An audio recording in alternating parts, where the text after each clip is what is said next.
School ছুটির ঘণ্টার অপেক্ষা। হঠাৎই এক বিকট আওয়াজ, কিছু বুঝে ওঠার আগেই ঝলসে গেল চারদিক। সে কি প্রচণ্ড তাপ!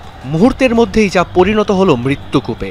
কারো ঝলসে গেছে শরীর, অঙ্গার হয়ে যাওয়া মরদেহের পাশে পড়ে আছে স্কুলের সেই আইডি কার্ডটি।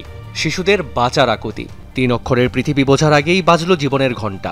উত্তরার দিয়াবাড়িতে মাইলস্টোন স্কুল অ্যান্ড কলেজে ঘটে যাওয়া এই অনাকাঙ্ক্ষিত বিমান দুর্ঘটনায় সারা দেশের মতো স্তব্ধ দেশের ক্রীড়াঙ্গন।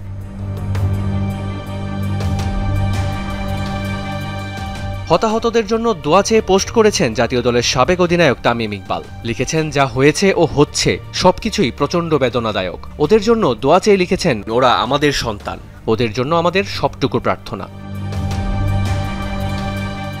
একজন বাবা, একজন বাংলাদেশি, একজন মানুষ হিসেবে এই শোক, এই যন্ত্রণা গভীরভাবে অনুভব করেছেন দেশবরেণ্য অলরাউন্ডার সাকিব আল হাসান। এই কঠিন সময়ে একে অন্যের পাশে দাঁড়ানোর আহ্বান জানিয়েছেন নাম্বার 75। তামিমের পাশাপাশি মাশরাফি, মিরাজ, লিটন, মুস্তাফিজ, সাদমান ও আফিফও দোয়া চেয়ে পোস্ট করেছেন সামাজিক যোগাযোগ মাধ্যমে।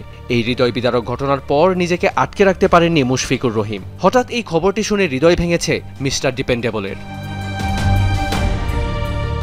পাকিস্তানের তারকা বোলার শাহিন শাহ আফ্রিদি হতাহতদের দ্রুত আরোগ্য কামনা করে পোস্ট করেছেন সামাজিক যোগাযোগ মাধ্যমে।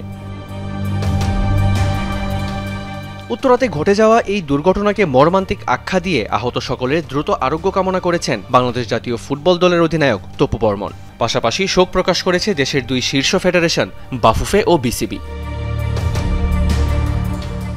রিয়ান রাফতি, যমুনা স্পোর্টস।